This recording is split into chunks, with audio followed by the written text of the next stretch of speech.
여러분들의 가정 그리고 직장 위에 이 하나님의 은혜 그리고 예수 그리스도의 평강이 가득 넘치기를 간절히 축원합니다. 진리에 대해서 저항하는 사람들이 있습니다. 진리를 핍박하고 예수 믿는 성도들을 아프게 하고 힘들게 하는 사람들이 있을 수 있죠. 근데 그런 사람들을 맞이해서 우리는 어떤 자세를 가지고 살아갈 것인가라는 건 중요한 거잖아요. 그래서 우리 몇 가지 자세를 지금 배우고 있는 건데, 첫 번째는 그들이 우리에게 진리로 우리가 먼저 서 있는 겁니다. 그리고 두 번째로는 그들을 위해서 기도하는 것이죠.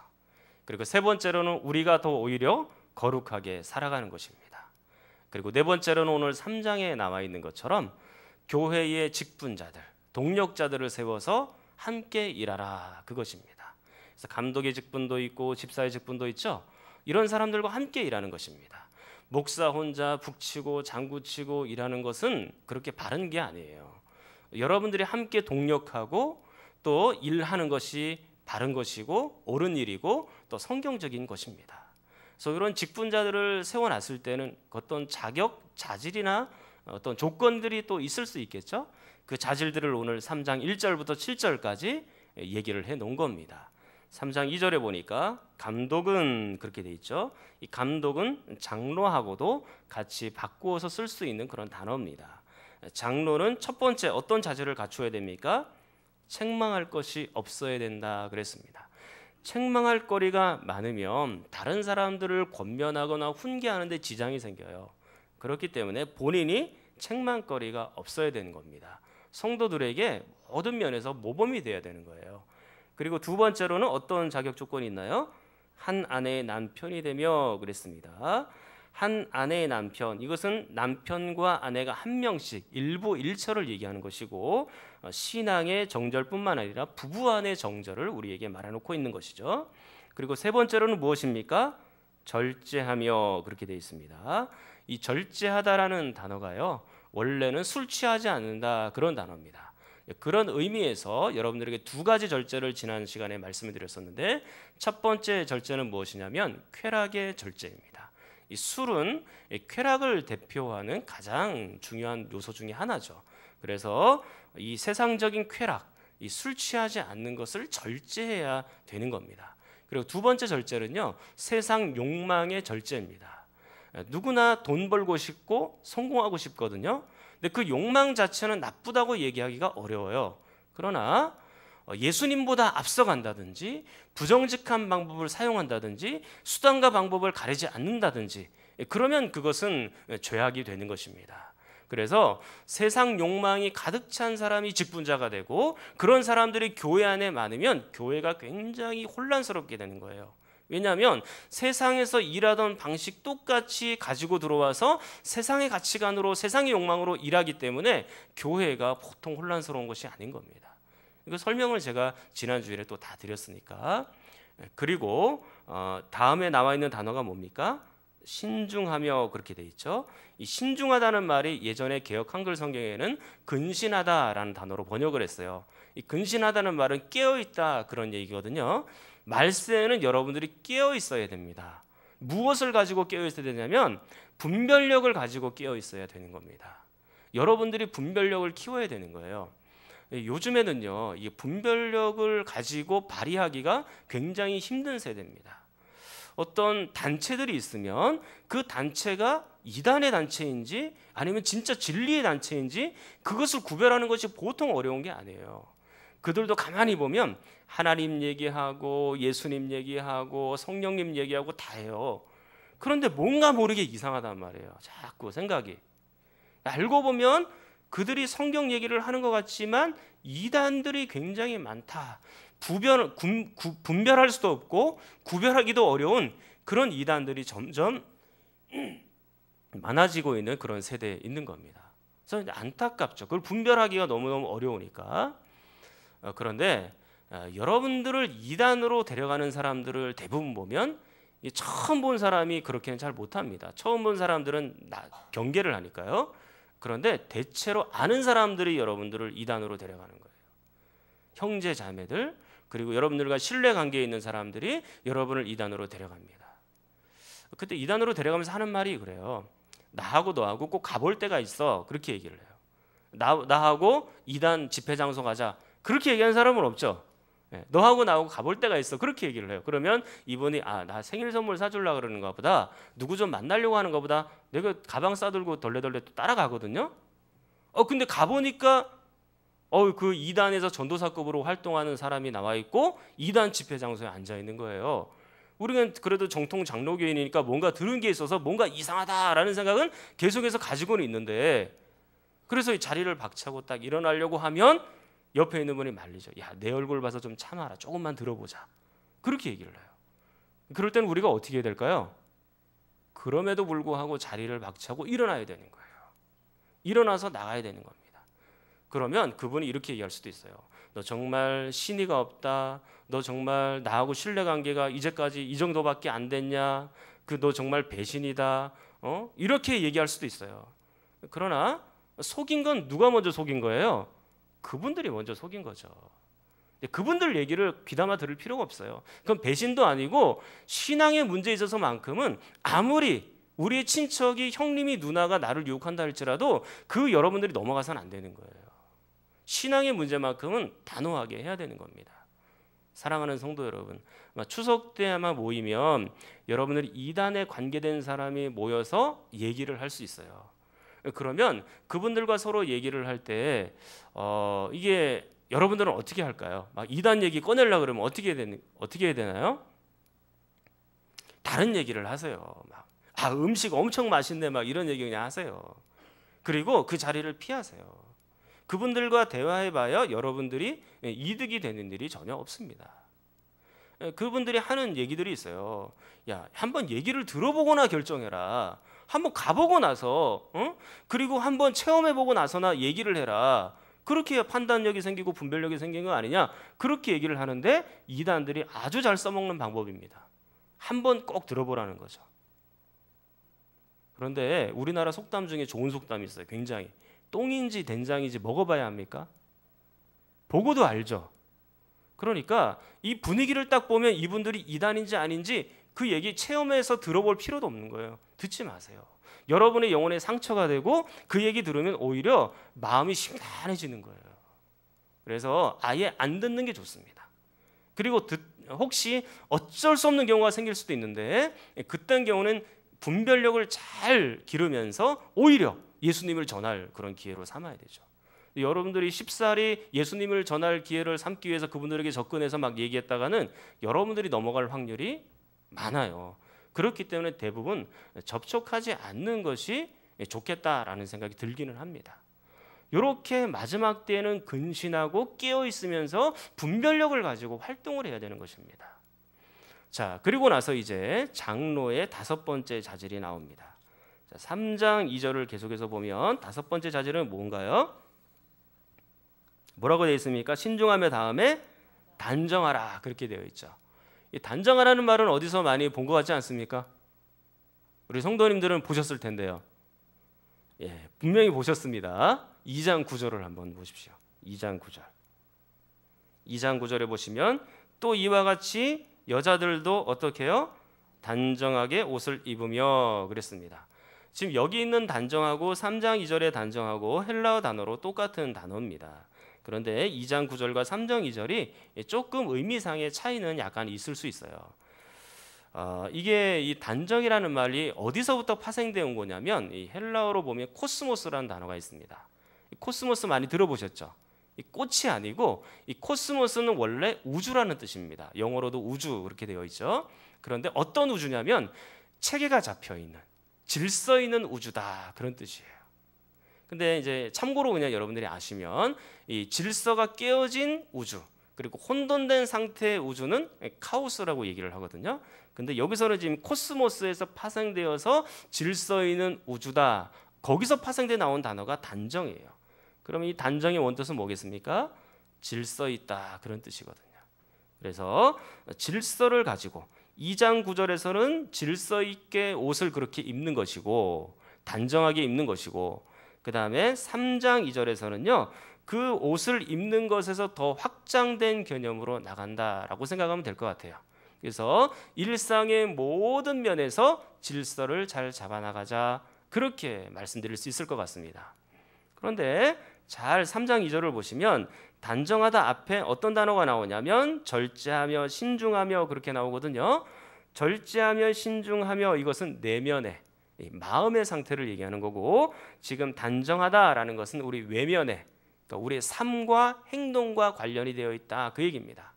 그래서 마음이 절제되고 신중한 마음으로 단정하게 질서 있게 그렇게 살아가게 되는 거죠. 그래서 내면이 잘 정돈된 사람들은요, 우리의 삶도 행동도 잘 정돈될 확률이 높습니다. 그런데 이게 외면은, 우리의 삶은 잘 정돈이 되어 있는데 이 내면이 카오스처럼 혼란한 사람이 있어요. 그런 사람을 우리는 뭐라고 하냐면 외식하는 사람이라고 얘기하는 겁니다. 바리새인과 서기관들처럼 외식하는 사람들이죠. 회칠한 무덤이라고 얘기합니다. 이 겉으로는 무덤이 아주 잘 반듯하게 갇혀 있지만 안은 어떻습니까? 썩어 있는 것이죠. 그런 것처럼 겉은 질서 있게 잘 갖춰져 있으나 내면은 썩어 있는 그런 상태가 되어서는 안 되는 거죠. 내면과 외면이 함께 가야 되고 이게 같이 연관되어 있고 매우 중요한 얘기입니다. 그래서 내면과 외면을 함께 가꾸어서 가야 되는 것이 직분자의 모습, 성도의 모습이다라고 말할 수 있는 것이죠.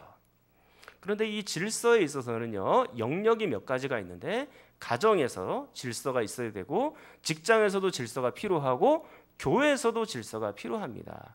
오늘은 교회에서의 질서, 지난번에 제가 한번 말씀드리긴 했지만 간단하게 좀 부연해서 여러분들에게 설명을 드리도록 하겠습니다. 이 교회 안에서 일들을 감당할 때는요, 충동적으로 일하지 마시고 계획을 좀 세워서 그리고 질서 있게 계획성 있게 일을 하시면 좋을 것 같아요. 물론 이 교회 일이라는 것이 갑작스럽게 벌어지는 일이 있어요. 그런 경우에는 어떻게 해야 되냐? 사람들을 모읍니다. 관계된 사람들을 모아서 회의를 해요. 회의를 해서 그 의견들이 도출이 돼서 나오잖아요. 반대하는 사람도 있고 찬성하는 사람도 있고 막 그럴 거예요. 그러면 그 의견들을 다 조율을 해서 하나의 의견이 딱 도출이 되면 그 의견을 함께 따라가는 겁니다. 그게 비록 늦는 것처럼 보이지만 사실은 그게 제일 정확한 일이에요. 그리고 그게 하나님의 영광을 위한 길이기도 하고 하나님께서 하나님의 뜻에 가장 합당할 확률이 높습니다. 혼자 막 충동적으로 일하다 보면 실수해요. 그리고 여러 사람들을 곤란하게 만듭니다. 본인이 일은 다 버려놨는데 회의 결과 다른 방향으로 결론이 났단 말이에요. 그럼 이제까지 벌어진 일들은 본인이 막 감당해야 되니까 너무너무 힘든 거예요. 그렇게 하지 마시고 함께 의논해서 하십시오. 저도 그런 방식을 굉장히 좋아합니다. 그런데 여러분들이 의논해서 가지고 온 것이라 할지라도 이제 목사 앞에 그걸 가지고 왔잖아요. 그러면 하나님의 말씀에 그게 위배가 되면 저는 그것을 이제 받기가 어렵겠죠. 거부할 수밖에 없는 겁니다. 그리고 이 목회 철학하고 또 생각하고 저의 목회 생각하고 좀 다르면 그것들을 한 번 더 기도하면서 조정하거나 다시 결정을 내야 되는 일들이 또 생길 수도 있습니다.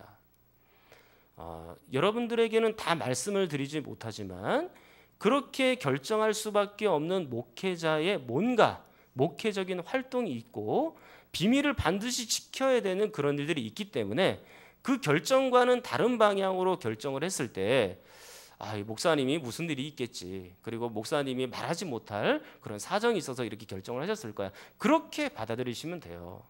그게 사실은 다 질서의 영역 안에 속해 있는 것이거든요. 그래서 여러분들이 교회 일들을 감당할 때는 계획성 있게 감당하되 목회자의 순종에 목회자의 말과 생각에 함께 맞추어 가는 것도 중요하다 그 얘기입니다. 물론 그렇다고 제가 여러분 몰상식하거나 막 비상식적으로 아무거나 막 결정하고 그렇게 하지는 않아요. 대체로 여러분들과 함께 맞추어서 가려고 노력을 많이 하죠. 그런 와중에서도 뭔가 다시 조정해야 된다 그러면 그것은 여러분들이 알지 못하는 비밀을 꼭 지켜줘야 되는 그런 것이 반드시 존재한다라는 것을 그렇게 생각을 하시고 따라오시면 되겠습니다. 자, 그리고 이제 여섯 번째의 감독의 자질이 나옵니다. 뭐가 나옵니까? 나그네를 대접하며 그렇게 되어 있죠. 이 나그네를 대접한다는 말이 오늘날에는 해당이 잘 안 되는 것 같아요. 그러나 당시 성경 당시에는 이 나그네를 감독이 대접하는 데는 매우 중요했던 겁니다.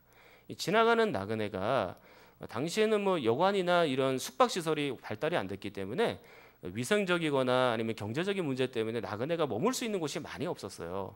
그러면 그때 감독의 집에 가서 머물게 되는 경우들이 많은 겁니다. 그리고 지금 이 성경 당시에는 네로 황제, 로마 황제의 핍박이 막 일어나는 시점이거든요. 성도들은 이리저리 막 도망을 다녀야 되는 그런 찰나입니다. 그런데 그런 성도들이 막 이렇게 도망 다니면서 이 은신처로서 이 감독의 집이 제공이 되는 그런 경우도 있었죠. 그렇기 때문에 나그네를 잘 대접하는 일은 감독에게 있어서 당시에는 매우 중요했던 거예요. 이 나그네를 대접한다는 말이 성경에는요 곳곳에 기록이 되어 있습니다. 로마서 12장 13절에 보니까 이렇게 되어 있습니다. 성도들의 쓸 것을 공급하며 손 대접하기를 힘쓰라 그랬습니다. 이 손이 누굴까요? 바로 손님, 나그네를 얘기하는 겁니다. 나그네를 대접하되 어떻게 대접하라고요? 힘써서 대접하라 그렇게 나와 있어요. 그런데 지금 여기서는 그냥 나그네를 대접하며 3장 2절에는 그렇게만 나왔거든요. 근데 로마서 12장에 보니까 힘써서 대접하라라고 강조하면서 얘기를 하고 있어요. 여기서만 있는 게 아니고 예수님도 이런 얘기를 하신 적이 있어요. 마태복음 25장에 가면 양과 염소의 비유가 있거든요.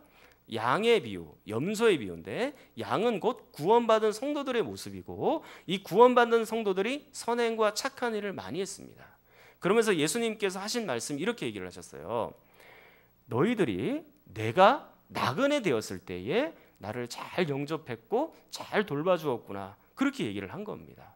그러니까 이 양들이 이렇게 대답을 한 거예요. 예수님 언제 나그네로 오셨었나요? 난 예수님 나그네로 오신 거 못 봤는데 그렇게 얘기를 했습니다. 그러자 예수님이 작은 소자에게 한 것이 곧 나에게 한 것과 동일하다 그렇게 말씀하셨습니다. 그러니까 나그네를 대접하는 일은 곧 예수님을 대접하는 일이었다라는 점이죠. 여기뿐만 아니고요. 히브리서 13장에 보면 또 나와 있습니다. 이번에는 성경을 한번 찾아볼게요. 히브리서 13장. 히브리서 13장. 신약성경 368쪽. 히브리서 13장 2절입니다. 히브리서 13장 2절. 368쪽. 신약성경 368쪽. 히브리서 13장 2절입니다. 368쪽. 자, 한번 여러분이 읽어보겠습니다. 시작.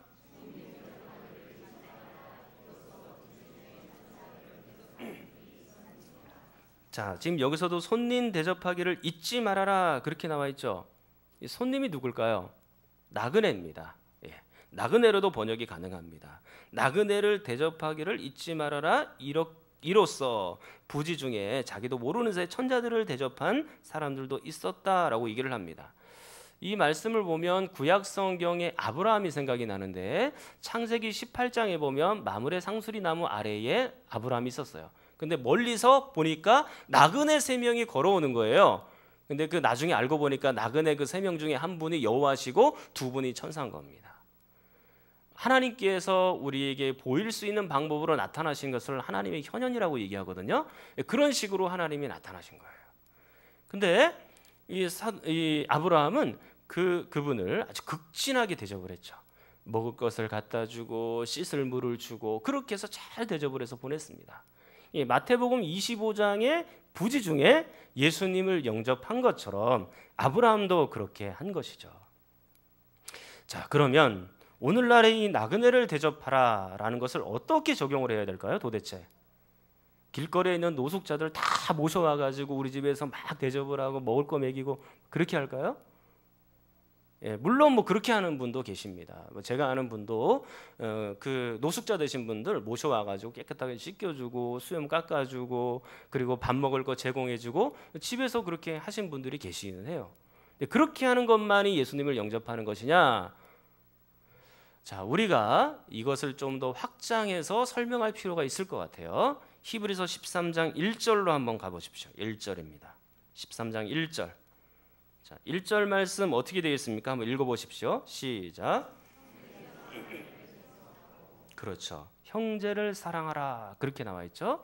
계속 사랑해라 라고 말하고 있고 그리고 2절 말씀에 보니까 손님을 대접하라 나그네를 대접하라 그리고 3절에도 보니까 갇힌 자를 생각하라. 그리고 학대받는 자를 생각하라. 그렇게 되어 있습니다.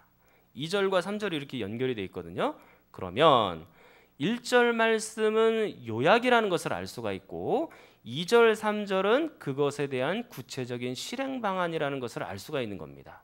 1절에 형제 사랑이 나와 있으면 2절, 3절처럼 손님도 대접하고 갇힌 자도 생각하고 학대받는 자도 생각해서 도와주고 구체적인 실천 방향을 우리에게 얘기하고 있는 거죠. 그러므로 나그네를 대접하는 것은 그거보다 상위 개념이 뭐예요? 이웃을 사랑하고 형제를 사랑하는 것이 그것보다 상위에 있는 개념인 것이죠. 그래서 여러분들이 형제를 사랑하면서 그렇게 살아가야 되는 거예요. 네, 이것은 구약 성경에서부터 있어왔던 얘기거든요. 자, 신명기로 한번 가볼게요. 자, 신명기 10장 19절. 신명기 10장 19절. 구약 성경 277쪽. 구약 성경 277쪽 신명기 10장 19절입니다. 구약 성경 277쪽 신명기 10장 19절. 찾을 수 있는 분들은 찾는 게 좋아요. 물론 화면에도 있지만 여러분들이 눈 밝을 때 한번 확인해 보고 그 자리를 보는 게 또 중요합니다. 신명기 10장 19절 277쪽. 자, 찾으셨으면 여러분이 한번 또 읽어보겠습니다. 시작.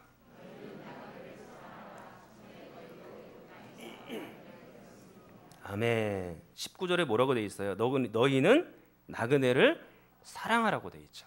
아까는 그냥 나그네를 대접하고 힘써 이렇게 잘 섬기라고 돼 있지만 여기서는 지금 어떻게 돼 있나요? 사랑하라고까지 되어 있는 겁니다. 그래서 이 사랑이라는 것은요 말로만 해서는 되는 게 아니고요 여러분의 감정과 마음과 말과 몸이 함께 따라가야 되는 거예요. 그래서 때로는 시간도 투자해야 되고 또 때로는 우리의 물질도 투자해서 그들을 사랑하도록 그렇게 해야 되는 겁니다. 그런데 우리가 왜 이렇게 형제를 사랑하고 나그네를 대접하며 그렇게 살아가야 될까요?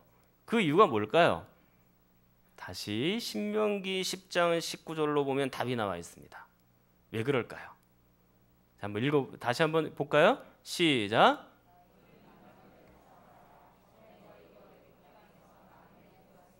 왜 나그네를 사랑하라고 돼 있죠? 이스라엘 백성들도 애굽에 있을 때는 나그네였었기 때문이다라고 말합니다. 이스라엘 백성들이 애굽에서 몇 년 동안 나그네로 있었나요? 400년간 종살이하면서 나그네로 있었죠. 학대받으면서 고통받으면서 고생하면서 나그네로 400년 동안 무려 있었던 것입니다. 그러므로 너희들이 진정한 고향인 가나안 땅으로 오게 되더라도 그 애굽 땅에서 나그네 되었던 시절을 생각하고 올정이적 생각을 하면서 나그네 된 사람들을 사랑하며 이웃을 사랑하며 그렇게 살아라라고 말하고 있는 거예요. 우리가 왜 사랑해야 될까요? 그러면 우리가 왜 이웃들을 사랑하고 나그네를 대접해야 될까요? 그 이유는 우리가 이 땅에서의 삶이 바로 나그네의 삶이기 때문에 그런 것입니다. 지금 우리가 이 땅에서 살아가는 것이요 길지 않습니다. 나그네의 삶인 겁니다. 애굽 땅에서 벽돌 만들고 돌로 집을 짓고 건축하고 그렇게 했던 것처럼 우리도 지금 이 땅을 살아가면서 고생하고 힘들어하고 그런 나그네 삶을 살아가는 거예요. 그럼에도 이 고생스러운 삶이 더 이상 고생이 안 되는 것은 우리에게 소망이 있기 때문인 것이거든요. 하늘나라에 대한 소망이 있고 천국에 대한 소망이 있기 때문에 이 고생을 다 견뎌갈 수 있는 겁니다. 오늘 저는 여러분들이 아마 즐겁고 기쁘게 예배를 드리고 있으리라 그렇게 생각을 해요.